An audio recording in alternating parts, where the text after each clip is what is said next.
बिस्मिल्लाहिर्रहमानिर्रहीम। आज हम सेलुलर रेस्पिरेशन का दूसरी स्टेज जो है दैट इज़ पायरुवेट ऑक्सीडेशन और पायरुविक एसिड ऑक्सीडेशन, इसको डिस्कस करेंगे और इसमें हम ये देखेंगे कि क्या क्या चेंजेस आती हैं। जैसा कि हमने लास्ट टाइम डिस्कस किया था कि पायरुवेट या पायरुविक एसिड जो है that is the end product of the glycolysis as a result of the glucose metabolism. During the glycolysis pyruvate is produced. ये जो पायरुवेट प्रोड्यूस्ड होते हैं ये साइटोसोल के अंदर होते हैं। अब नेक्स्ट जो रिएक्शंस होनी है वो माइटोकॉन्ड्रिया के अंदर होने हैं, यूकेरियोट्स में। तो इसलिए पायरुविक एसिड की जो ऑक्सीडेशन होती है वो माइटोकॉन्ड्रिया इन यूकेरियोट्स होती है और माइटोकॉन्ड्रिया के अंदर एक मल्टी एंजाइम कॉम्प्लेक्स है जिसको हम नाम देते हैं कलेक्टिवली पायरुवेट डिहाइड्रोजिनेस। वो इस रिएक्शन को कैटलाइज करता है। पायरुवेट ऑक्सीडेशन के प्रोडक्ट्स कौन कौन से होते हैं? इसमें कार्बन डाइऑक्साइड भी प्रोड्यूस्ड होती है, रिलीज्ड होती है as a result of decarboxylation. इसमें NADH रिड्यूस्ड फॉर्म में प्रोड्यूस्ड होते हैं फ्रॉम द कोएंजाइम NAD जो कि ऑक्सीडाइज्ड फॉर्म में है, यानी कि रिडक्शन होती है।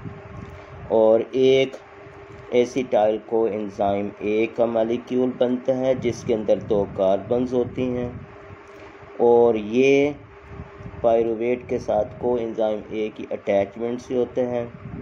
यही एसिटाइल कोएंजाइम A है जो कि एक्टिव एसीटेट कहलाते हैं और ये क्रेब्स साइकिल में आगे प्रोसीड करेगा।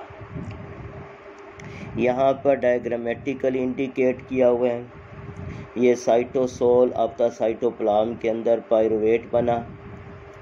मेम्ब्रेन ऑफ माइटोकॉन्ड्रिया के अंदर ट्रांसपोर्ट प्रोटीन होती है जिसके ज़रिए ये एंटर होता है into the mitochondrial matrix.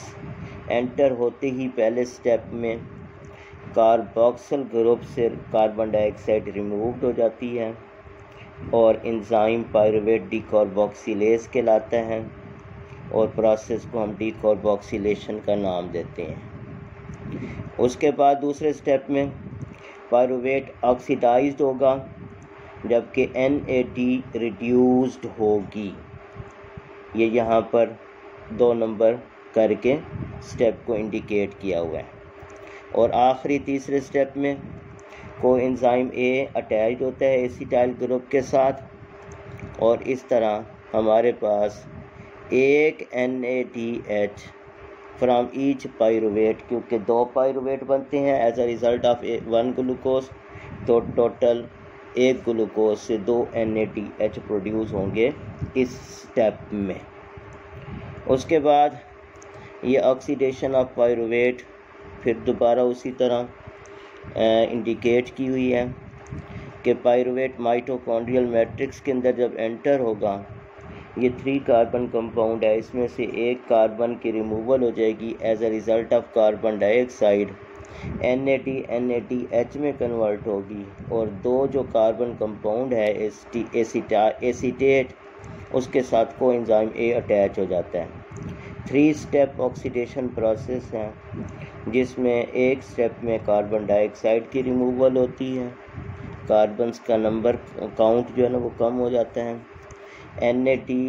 NADH में कन्वर्ट होगा यानी कि इलेक्ट्रॉन्स की मूवमेंट होगी, इसकी रिडक्शन होगी, प्रोड्यूसेस 2 एसिटाइल कोएंजाइम A और ये acetyl coenzyme A Krebs cycle में एंटर होते हैं।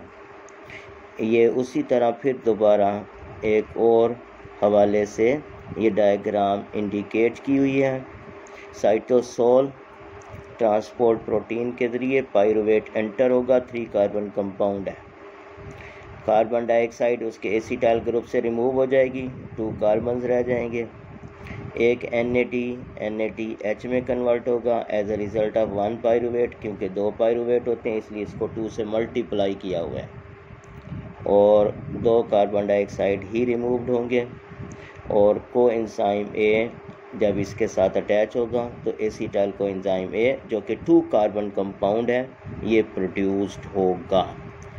तो ये एक छोटा सा स्टेप है जो कि 3 स्टेप्स में प्रोसेस कंप्लीट होते हैं, उसको हम नाम देते हैं ऑक्सीडेशन ऑफ पायरुवेट या पायरुवेट ऑक्सीडेशन। ये आज हमने डिस्कस किया, जिसमें तीनों स्टेप्स को हमने एक एक करके डिस्कस किया है।